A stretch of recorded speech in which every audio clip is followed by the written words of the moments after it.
So what I'm going to do today is take you to a specific moment in history, which is the 20th century, before the Second World War, between the two wars actually, and look at two figures, Pirenne and Ernst Herzfeld, and try to see how they were thinking actually in the same way and coming to a very similar conclusion. One will establish something for the history of Islamic art, and the other one establish something for the history of the Mediterranean.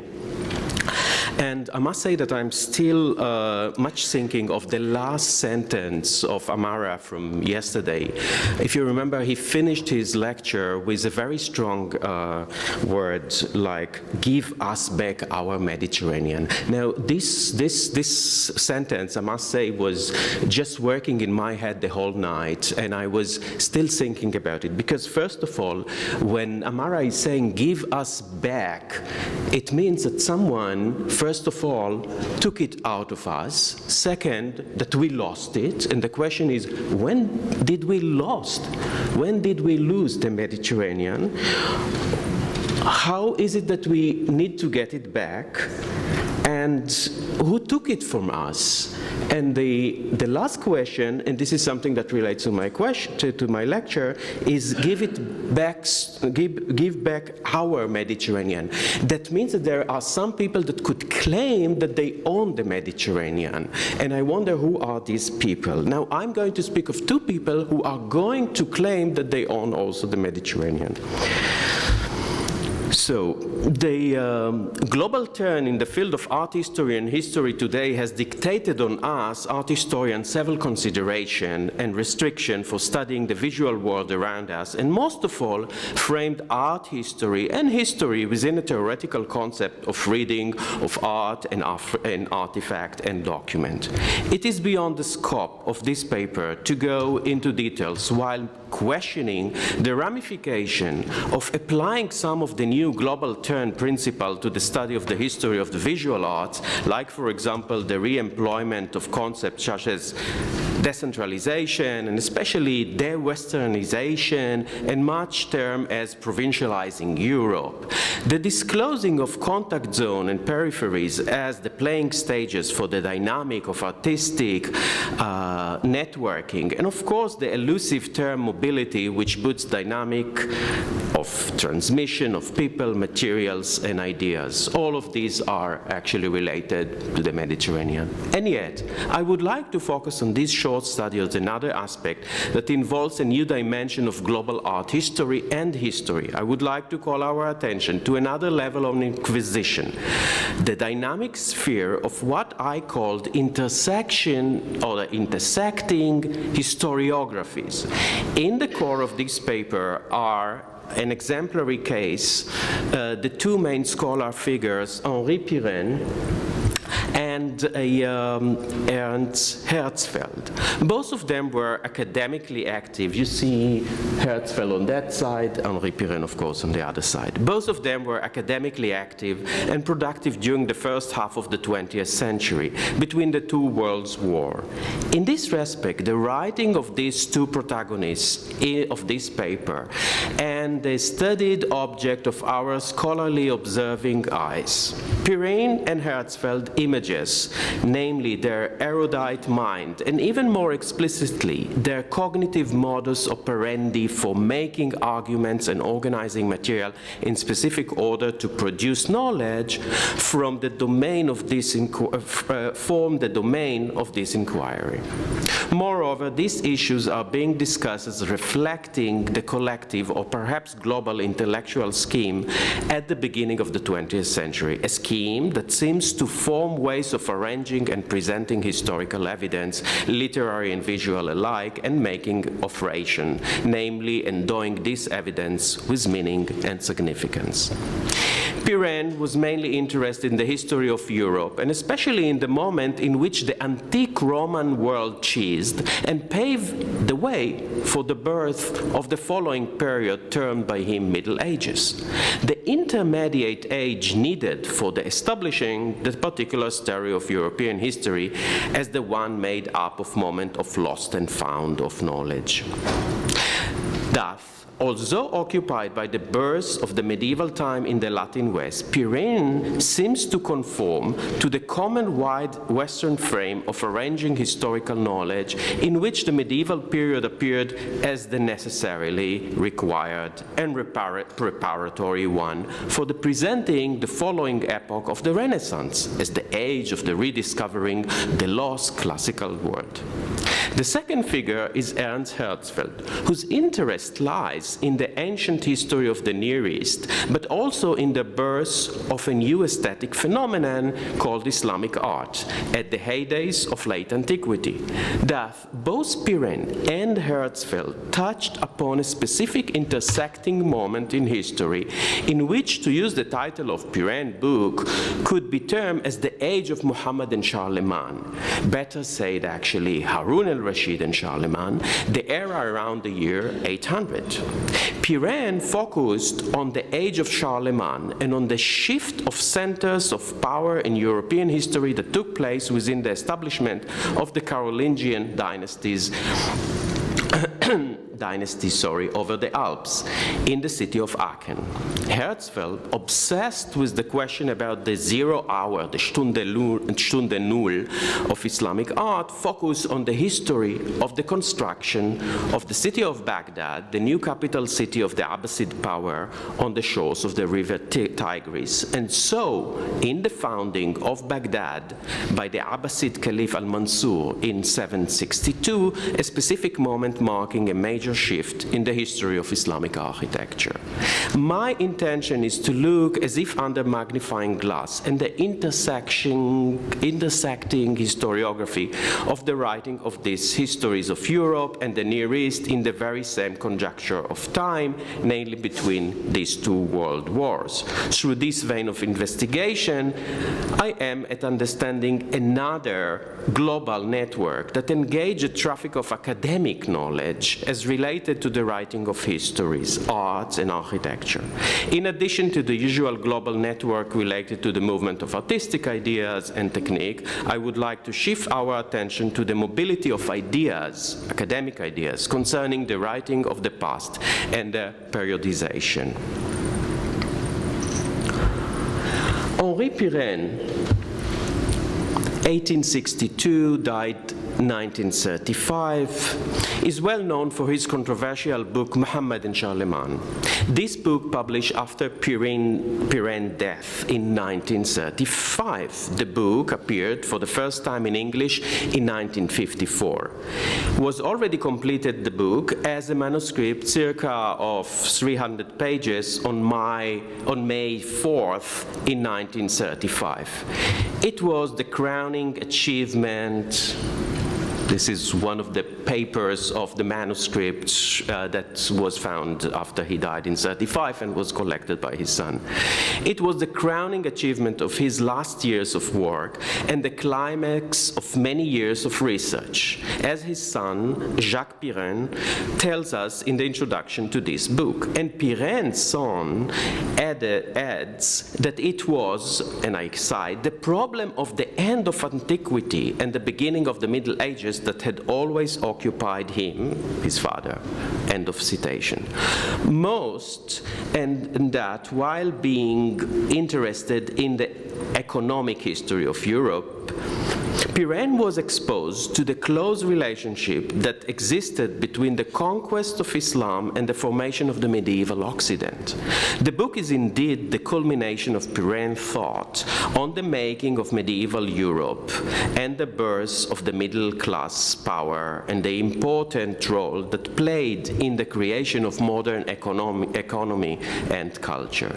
In fact, the gist of his book was already published in 1922 in the Revue Belge de Philologie et d'Histoire in an article entitled Muhammad et Charlemagne, des Pirenne thesis was thereafter delivered in different conferences, public lecture. It was first held in the International Historical Congress in Brussels in 1923, and later in Oslo in 1928. Moreover, a series of lectures on this subject were held by Pirenne between 1931 and 32 at the University of Brussels, and several others were also delivered in the form of public lecture in the universities of Lille in 1921, in Columbia College in New York in 1922, all these are the lecture Mohammed and Charlemagne, in Cambridge in 1924, in Montpellier in 1929, in Algiers in 1931, in Rome at the Institut Historique Belge in 1933, and in Cairo in 1934, and again in Rome in 1933. The main thesis of this article concluded in the final chapter of part 2 of Pirenne, Mohammed and Charlemagne, and controversial as it is, was that the main cause for the rapid end of the break with the tradition of antiquity was the rise of Islam and its speedy conquest of the eastern and southern part of the Mediterranean basin. A century of metamorphosis and transition was defined and demarcated by Pirenne. It was dated between 650 and 750, and around 800, however, with the consolidation of the new empire over the Alps. The medieval Occident was formed. Charlemagne appeared, therefore, as the product of the global affairs in these changing times of hegemonies at the Mediterranean basin. The emergence of Charlemagne and the Carolingian power over the Alps appear then as the result of the varied interlinked histories in which Byzantium, the Abbasids, and the Umayyads of Al-Andalus played the major role. Thus, around 800, Islam was the major driving power that put history into motion, dictating a particular path, as Pirenne even say, and I quote him, Islam had shattered the Mediterranean unity which the Germanic invasion had left intact. It was the most essential event of European history which had occurred since the Punic Wars. It was the end of the classical tradition. It was the beginning of the Middle Ages, and it happened at the very moment when Europe was on the way to becoming Byzantinized. That's the citation of Pirenne.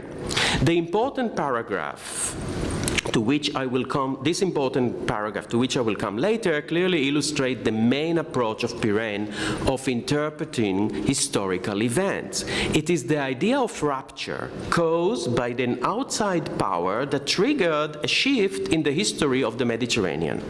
The outside power is defined as stranger to the Mediterranean, and therefore the concept of discontinuity is applied. Arguable as this disruption and discontinuity indeed were, and we know that it has been revised more than once, this Pirenne thesis, they were accentuated by Pirenne in this paragraph by juxtaposing very clearly words such as end and beginning. You remember the end of antiquity, beginning of the Middle Ages, the end of the classical, beginning of the medieval. The idea of the birth of Islam presents a turning point in the whole history of the Mediterranean. It emphasized in Pirenne, Mohammed, and Charlemagne.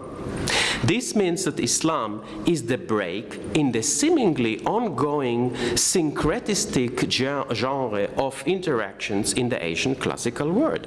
Pirenne, in a certain discourse devoted to the expansion of Islam in the Mediterranean, compares the past histories of conquest in the Mediterranean world to the Arab conquest of the 7th century.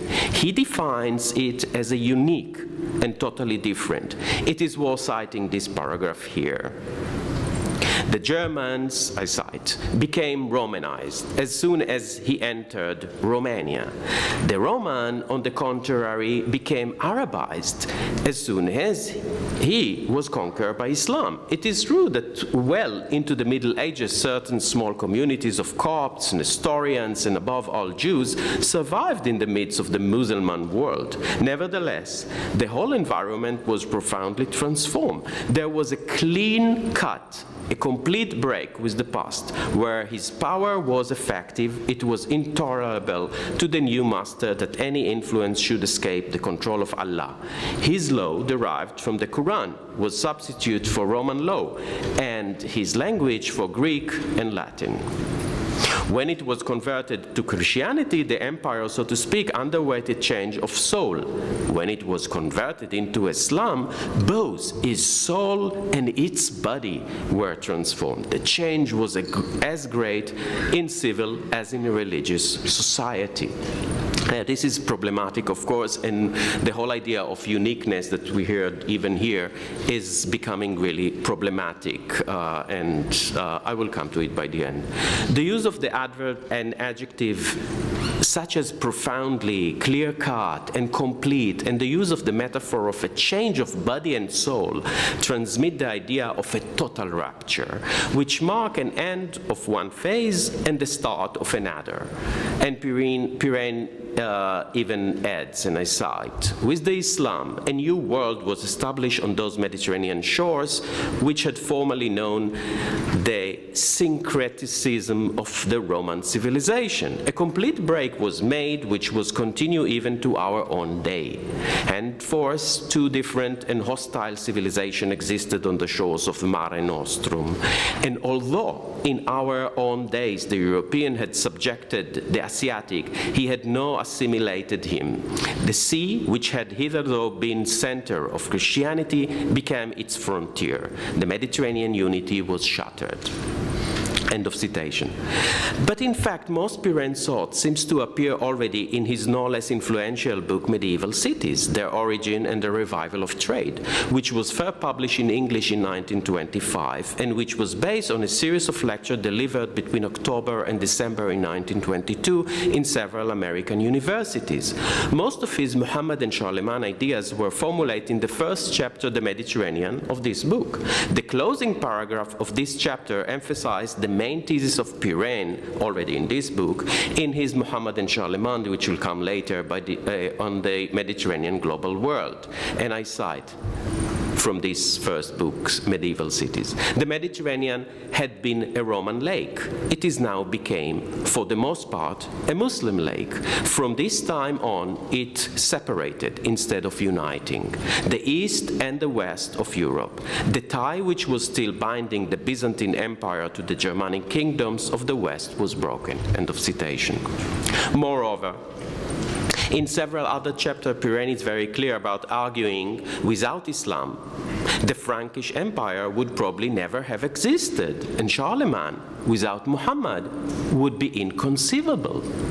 Pirenne also argued that with the blow that Islam gave to the global trade in the Mediterranean basin, the closed domestic economy of the no markets substituted the economy of the exchange of each demands, namely dominus, the feudal manor, instead of conversing and trading with the elsewhere spaces. And these constitute, as he said, from this time a little world of its own. It lived on itself and for itself in the traditional immobility of a patriarchal form of a government. And that's the birth of the city, the medieval city of Europe.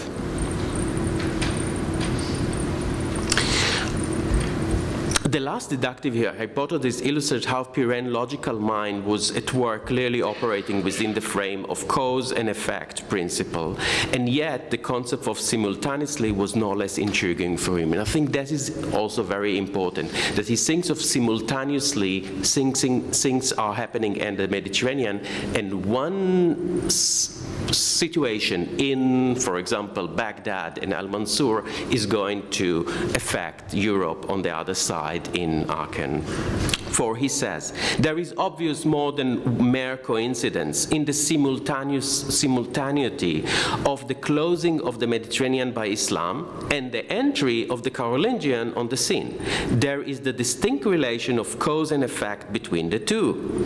The Frankish Empire was fated to lay the foundation of the Europe of the Middle Ages, but the mission which it fulfilled had an essential prior condition to the overthrow of the traditional world order. Without Islam, the Frankish Empire would probably never have existed, and Charlemagne without Muhammad would be inconceivable. Ernst Herzfeld was born in Germany, 1879. He died in 1948. So you see, they are almost the same age. It's only 10 years between them of working as scholars. And as I show, probably any one of them knew of the other and its publication, of course. Born in Germany, near Hanover, Herzfeld was trained as an architectural historian and as ancient Orient expert, namely a Sirologe. His career started as an archaeologist between the years 1903 and 1905. He excavated in Assur, later acted as an expeditor mainly in Iraq and Iran, conducted a trip along the Euphrates and the Tigris with Friedrich Sare, excavated again in Iraq, in Samarra, between 1911 and 1913, and took the professorship of the Technical University of Berlin in 1902. His career in Germany abruptly ended in 1935, and he was forced, like many other scholars of Jewish origin, to leave Nazi Germany. Between 1936 and 1944, he was a faculty member at the Institute of Advanced Studies in Princeton. A few years later, in 1948, he died in Basel. In fact, the idea of rupture was not strange for Herzfeld. Like Pirenne, Herzfeld was occupied with the demarcation of the moment in history that indicated the birth of the new era, the Stunde Null of Islamic art. He was obsessed with the systematization of Islamic early architecture.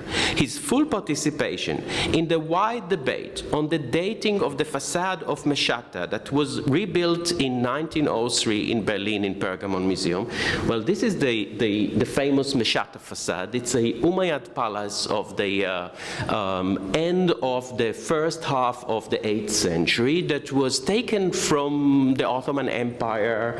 It was given as a present from Abdul Hamid to the Kaiser and was brought to Berlin. This is already the way it is in Berlin, but that's an archive picture that shows how it was wrought. It was, of course, cut into pieces and brought to Berlin and then rebuilt in Pergamon Museum in 1903.